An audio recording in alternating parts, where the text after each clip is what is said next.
Despite rapid advancements in artificial intelligence, it is doubtful that AI will take over humanity in the near future. However, if we look at historic uses of technology, the better question to ask is, how can AI be used to gain power? William Gibson and Bruce Sterling answer this question in their novel, The Difference Engine, where they imagine a past where computation and data control arrived in 19th century London. The industrial era technocrats in the novel warn about the future of who rules in a technologically advanced world. To understand artificial intelligence, you have to look beyond a technical lens. As Rita Rowley and Jennifer Ree explained, we must develop a social cultural literacy, or the ability to analyze how AI reshapes social class, politics, and labor.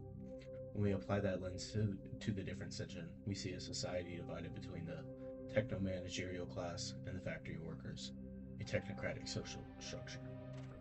In Gibson and Sterling's reimagined industrial revolution, the ruling class, or the RADs, are the scientists, data analysts, and engineers who control the difference engine. Below them are the clackers, or the factory workers. This division mirrors modern concerns about technological elites and their workforce who control automation. As AI develops, large corporations will be able to create reliance on their capital to reshape surveillance through data. This highlights the danger of technocracy is best represented in an odd depiction of a political cartoon. The image is symbolic of the novel's warning. When you break it down, the cartoon uses dark, apocalyptic imagery with deep meanings. When you tie these symbols together, it becomes a map of technocratic collapse. At the center stands a scarlet, blindfolded goddess, wielding a sword labeled blood. This is not justice, it's revolution weaponized. The blindfold suggests moral absolutism, and the sword of bloodism represents violent resistance to mechanized power. Yet even this resistance is unstable and destructive. Beneath the goddess is a writhing, two-headed serpent labeled Merit Lordship. This is a metaphor for the front technocrat's display. Inherited power disguises intelligence. Behind her, London burns, not metaphorically but literally.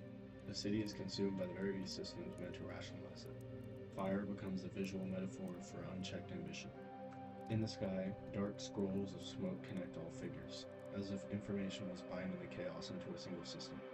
This imagery anticipates what the novel later makes explicit, which is information flows shape reality. The image I want to focus on is towards the bottom. A nude woman kneels at the feet of a well-dressed, reptilian-headed man. This imagery contrasts with the vulnerable with those who are willing to take advantage. The monster is symbolic of this type of power, the clothes serving as a facade to his literal cold-blooded nature. Technocracy is dependent on this friend of morality, which keeps the rest of society in the dark.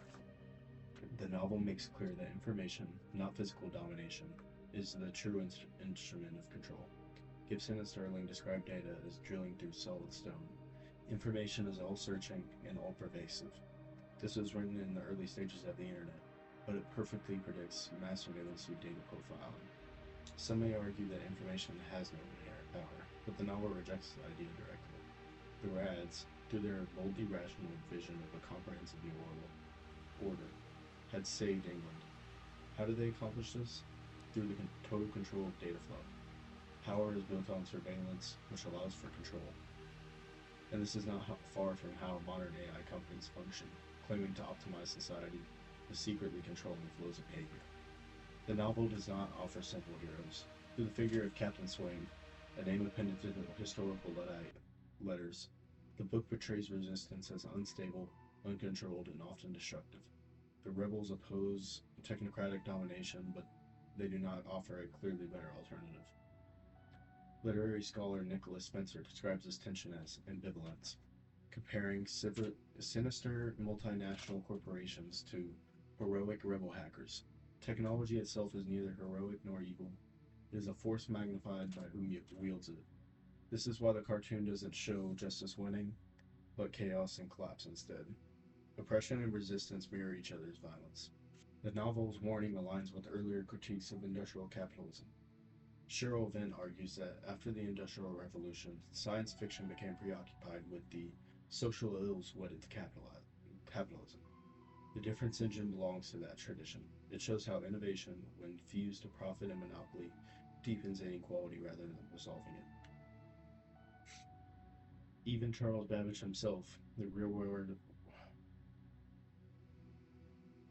Even Charles Babbage himself, the real-world inventor behind the difference engine, warned that corporate combinations could leave the public at the discretion of monopolists.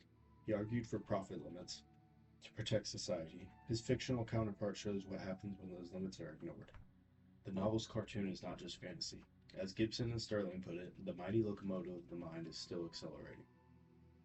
As AI reshapes the workforce, surveillance, and other aspects of society, the novel's argument becomes clear. Technocracy appears as rational and efficient, the new era, but it is tyrannical in nature. Like the Scarlet Goddess over burning London, it only appears to be justice while everything burns around it.